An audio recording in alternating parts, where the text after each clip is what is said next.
జై శ్రీరామ్ అండి అందరికి వెల్కమ్ టు మై ఛానల్. ఈరోజు మనం ట్రెండ్ అనాలిసిస్ గురించి తెలుసుకుందాం. Okay okay this is purely నా కాన్సెప్ట్. ఓకే, ప్యూర్లీ పీకే కాన్సెప్ట్. ఓకే, నేను ఫాలో అయ్యే కాన్సెప్టే ఇక్కడ మీకు చెప్తున్నాను, నేనేం కొత్తగా చెప్పట్లేదు.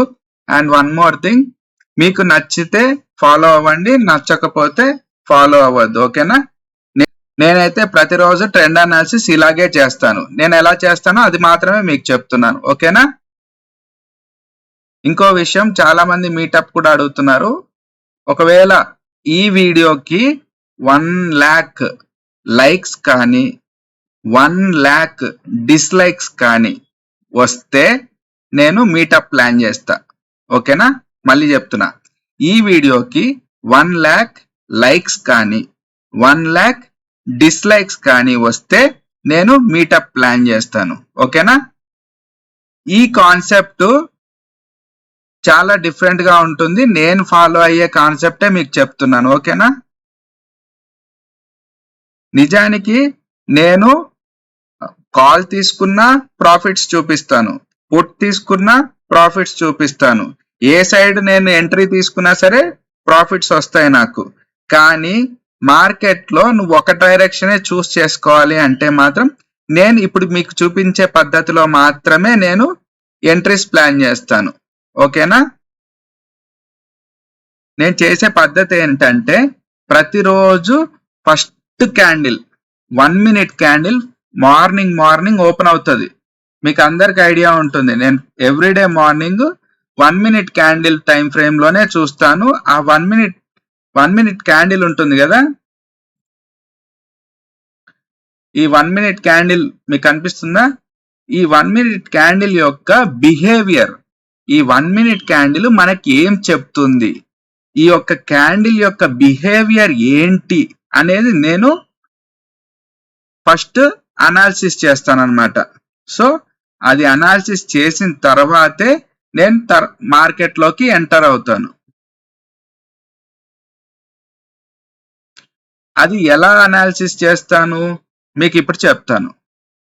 ఫస్ట్ నేను everyday morning 1 minute time frame లో ఈ ఫస్ట్ క్యాండిల్ యొక్క బిహేవియర్, ఈ క్యాండిల్ ఎలా బిహేవ్ చేసింది అనే దీని బిహేవియర్ బట్టి నేను మార్కెట్ ట్రెండ్ అనాలిసిస్ చేస్తానన్నమాట.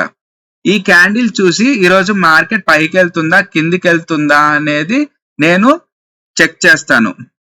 ఇక్కడ మనకు క్యాండిల్ కలర్ అనేది ఇంపార్టెంట్ కాదు. క్యాండిల్ రెడ్ ఉందా గ్రీన్ ఉందా ఇది కాదు మనకి ఇంపార్టెంట్. మనకేంటంటే ఆ క్యాండిల్ బిహేవియర్ కావాలి. ఆ క్యాండిల్ మనకు ఏం చెప్తుంది అనేది మనకి ఇంపార్టెంట్. ఓకేనా? అది తెలుసుకోవడానికి నేను ఏం చేస్తానంటే 15 seconds టైం ఫ్రేమ్ కి వెళ్తాను. 15 seconds టైం ఫ్రేమ్ లో 11th August ఏం జరిగింది. ఓకే, చూడండి, ఫస్ట్ క్యాండిల్ ఏమైంది, రెడ్ వచ్చింది. సో ఫస్ట్ క్యాండిల్ 15 seconds లో తీసేయండి. తర్వాత ఏమైంది, ఈ క్యాండిల్ సెకండ్ క్యాండిల్ చూడండి, ఇక్కడ లాట్ ఆఫ్ బులిష్ అంటే చాలా బయ్యర్స్ ఎంటర్ అయ్యారు.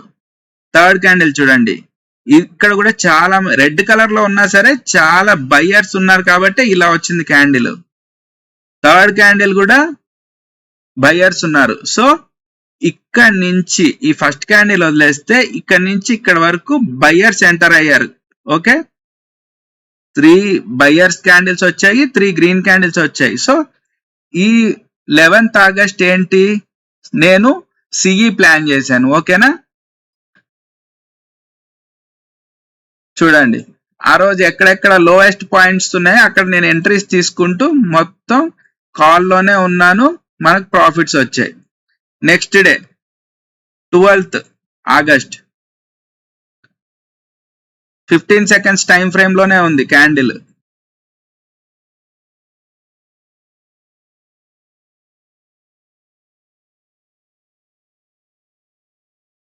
August ఓకే, ఫస్ట్ క్యాండిల్ వదిలేసేయండి. తర్వాత క్యాండిల్ బిహేవియర్ ఏంటి, ఇది గ్రీన్ ఉందా రెడ్ ఉందా అనేది మనకు అనవసరం. ఈ తర్వాత వచ్చే క్యాండిల్స్ మనకి ఏం చెప్తున్నాయి చూడండి. ఇక్కడ బయర్స్ సెల్లర్స్ ఆల్మోస్ట్ ఎంటర్ అయ్యారు కాబట్టి ఇది ఇలా వచ్చింది. దాని తర్వాత చూస్తే రెడ్ ఉంది, దాని తర్వాత మళ్ళీ రెడ్ ఉంది, దాని తర్వాత రెడ్ ఉంది. ఆల్మోస్ట్ ఇక్కడ నుంచి ఇక్కడ వరకు సెల్లర్స్ ఎంటర్ అయ్యారు. సో ట్యూస్డే రోజు నేను పుట్ సైడ్ ఎంట్రీస్ తీసుకుంటున్నాను. మార్కెట్ పైకి వెళ్ళినా సరే నేను ఒక స్పాట్ దగ్గర వెయిట్ చేసి ఇక్కడ నేను సెల్ చేశాను. యాక్చువల్లీ ఆ రోజు ఇక్కడ చేసాం మనము, పర్లేదు. కొంచెం లేట్ అయిన తర్వాత ఇక్కడ ఒక ఎంట్రీస్, ఇక్కడ ఒక ఎంట్రీ ప్లాన్ చేసుకుని ఆ తర్వాత మొత్తం నేను పుట్లోనే ప్రాఫిట్స్ వచ్చాయి. ఓకేనా. మళ్ళీ Wednesday 15 seconds time frame, 13th August. Okay, first candle వదిలేసేయండి. వదిలేసిన తర్వాత ఈ క్యాండిల్ ఫుల్ బయర్స్ ఉన్నారు, ఈ క్యాండిల్లో సెల్లర్స్ ఉన్నారు, ఇక్కడ సెల్లర్స్ ఉన్నారు. కానీ బయర్స్ ఈ రెండు క్యాండిల్లో సెల్లర్స్ ఉన్నా ఫస్ట్ క్యాండిల్లో బయర్స్ ఉన్నారు. ఈ ర్యాలీ ఎటు వెళ్ళింది? ఈ ర్యాలీ మీరు చూసారంటే పైకే వెళ్ళింది. ఓకేనా. ఆల్మోస్ట్ ఈ ర్యాలీ పైకి వెళ్ళింది. ఫస్ట్ క్యాండిల్ వదిలేసేయండి. ఓకేనా. 15 seconds లో ఫస్ట్ క్యాండిల్ వదిలేసి తర్వాత ర్యాలీ ఎటు వెళ్ళింది? మొత్తం బయ్యర్సే వెళ్ళింది. సో ఈరోజు నేను బయ్యింగ్ ప్లాన్ చేశాను అనమాట. ఓకేనా. మార్కెట్ కిందికి ఎక్కడికి వెళ్ళిందో చెక్ చేసి ఆ స్పాట్స్ లో నేను బయ్యింగ్ ప్లాన్ చేశాను. So at the end of the day market పైకి వెళ్ళింది. థర్స్డే కూడా నేను ఈ స్ట్రాటజీ యూస్ చేశాను. ప్రతిరోజు ట్రెండ్ అనాలిసిస్ కోసం ఇదే చేస్తాను నేను. ఓకేనా. ఇక్కడ చూడండి, థర్స్డే రోజు ఆల్మోస్ట్ బయ్యర్స్ ఎంటర్ అయ్యారు. కానీ ఇక్కడ తర్వాత ఈ ర్యాలీని ఫస్ట్ క్యాండిల్ వదిలేసాం కదా, తర్వాత క్యాండిల్ చూస్తే మనకు అర్థం కావట్లేదు బయర్స్ ఉన్నారా సెల్లర్స్ ఉన్నారా అనేది. తర్వాత కొంచెం చూస్తే సెల్లర్స్ వచ్చారు. సో ఈ ర్యాలీ ఇటు వెళ్ళింది. సో అందుకని నేను ఇక్కడ పుట్ సైడ్ ఉన్నాను. ఓకే, మనకు ఆ రోజు పుట్ సైడ్ పెద్దగా ప్రాఫిట్స్ రాకపోయినా సరే ఆల్మోస్ట్ మొత్తం మార్కెటే రేంజ్ బౌండ్ ఉంది కాబట్టి మనకు ప్రాఫిట్స్ రాలేదు, పర్లేదు. కానీ ఆ రోజు మనం ప్రాఫిట్స్ తోనే క్లోజ్ చేసాం. ఆల్మోస్ట్ మార్కెట్ అక్కడే రేంజ్ బౌండ్ అయింది. సో దీని బట్టి ఇప్పుడు మీకు చెప్పాలనుకున్నది ఏంటంటే నేను ట్రెండ్ అనాలిసిస్ చేసే పద్ధతి అయితే ఇది. ఓకేనా. Thank you for watching my video. Thank you అండి. ఇప్పుడు నేను చేసే పద్ధతి మీకు నచ్చచ్చు, నచ్చకపోవచ్చు. వీడియో చూడండి, నచ్చితే ఫాలో అవ్వండి, నచ్చకపోతే డిస్లైక్ కొట్టండి. 1 lakh లైక్స్ వచ్చినా సరే 1 lakh డిస్లైక్స్ వచ్చినా సరే నేను మీటప్ ప్లాన్ చేస్తాను. ఓకేనా.